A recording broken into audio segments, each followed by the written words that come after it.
Remember the 90s? Dating was an extreme sport. It really was. You didn't just swipe right. Oh no, you had to have courage. Real, actual, I might have to talk to a human being's parent courage. You'd get someone's number written on a napkin, and for the next 3 days, you'd just stare at it. It was a whole process. You'd practice what you were going to say. You'd do vocal warm-ups. You'd check your breath, even though they couldn't smell it. It was a whole production, bigger than a Super Bowl halftime show, just to make one phone call.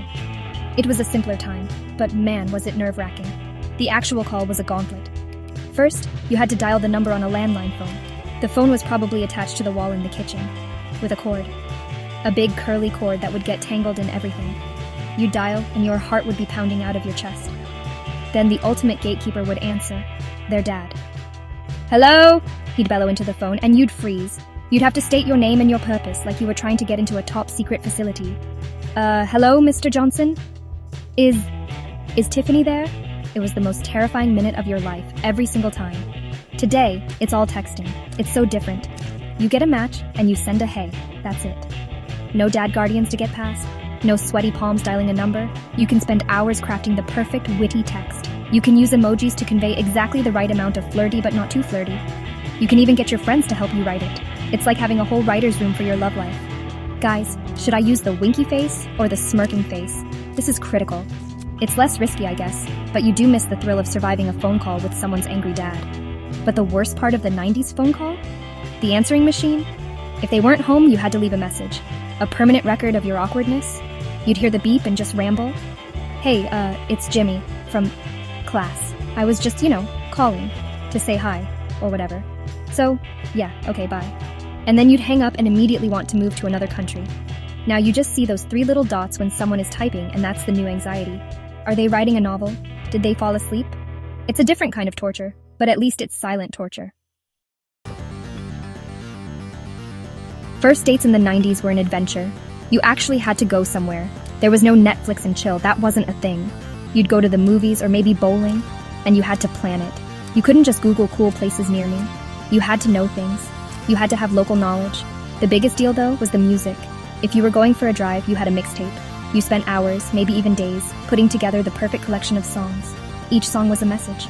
It was a work of art. It was your heart on a cassette tape. Making a mixtape was a serious business.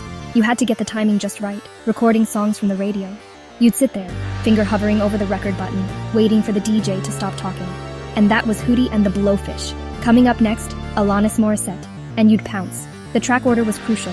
You'd start with something upbeat, then get a little more romantic, then maybe something a little angsty. It told a story. Handing someone a mixtape was like handing them your diary. It was a huge gesture. It was the ultimate I like you. Now what do we have? Spotify playlists. It's not the same, it's just not. You can make a playlist in 5 minutes. The algorithm does half the work for you. Oh, you like this song? Here are 50 other songs just like it. There's no effort. You just drag and drop. You can even find pre-made playlists called Date Night Vibes or Indie Chill. Where's the personality? Where's the struggle? Where's the moment you accidentally record the first second of a car commercial at the end of a love song? That's character, people, and listening to it was a whole thing. On a date, you might share headphones from your Walkman. One earbud for you, one for them. You'd be sitting super close, connected by this little wire. It was actually kind of romantic. A little unhygienic, maybe, with the earwax situation, but romantic. Now you just connect to the car's Bluetooth and let the algorithm DJ your date. It's efficient, I'll give you that. But you've lost the art, you've lost the mixtape. And a little piece of our romantic souls died with it. It's sad, really. Let's talk about online dating. Yes, it existed in the 90s. Barely. It was the wild west of the internet. You had dial-up. You'd hear that screeching buzzing sound for 5 minutes just to connect. Then you'd go into these chat rooms. AOL chat rooms. You'd pick a screen name like Sec8, Rboy92, or MusicLouver76. Your profile was just text. No pictures at first. You had to describe yourself. I'm 5'10" with brown hair and a great sense of humor. Everyone was 5'10" with a great sense of humor. It was all a mystery. I remember a friend of mine met a girl in a chat room. They talked for weeks. He thought she was the one. He described himself as athletic, and she described herself as curvy and fun. They finally decided to meet at a coffee shop. He gets there, and he's looking around for this girl he's imagined. Then a woman comes up to him and says his screen name. He told me it was like that scene in a movie where the record scratches. His athletic was him playing softball once a year. Her curvy and fun was also a very creative description. They had a very awkward coffee and never spoke again. Today, it's a whole different ballgame. It's all apps. Tinder, Bumble, Hinge. It's a catalog of people. You swipe, swipe, swipe. It's fast, it's visual.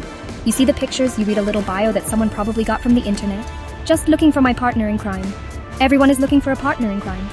What crimes are we all committing? Stealing extra napkins from Chipotle? It's a numbers game. You can go on 3 different dates in 1 week with 3 different people. It's like a part-time job, but it has its own fails. Oh, the fails are epic. I heard a story about a guy who went on a date, and the woman's profile pictures were all from about 10 years ago. It happens. But she also brought a multi-level marketing pitch with her. She spent the whole date trying to sell him essential oils. He said he almost bought them just to make it stop. Another friend went on a date with a guy who brought his mom. I'm not kidding. He brought his mom to the first date to make sure she was a nice girl. You can't make this stuff up. It's a jungle out there. Let's finish by talking about fashion. Date night fashion. In the 90s, we were not okay. We really weren't. Guys, what were we thinking? We'd show up for a date wearing baggy jeans. So baggy. You could fit another person in there. And a flannel shirt, probably tied around your waist. Or a giant starter jacket. For what team? It didn't matter. As long as it was big and colorful. And the hair. Oh, the hair. You either had the frosted tips, looking like a human popsicle, or the bowl cut. You looked like your mom put a bowl on your head and just cut around it. And the girls, they weren't safe either. You had the baby doll dresses with combat boots, the combination of I'm sweet and innocent and I will kick you in the shin. It was a confusing message. There were chokers. So many chokers. It looked like you were trying to accessorize a neck injury, and overalls. With one strap down, of course, to show you were casual.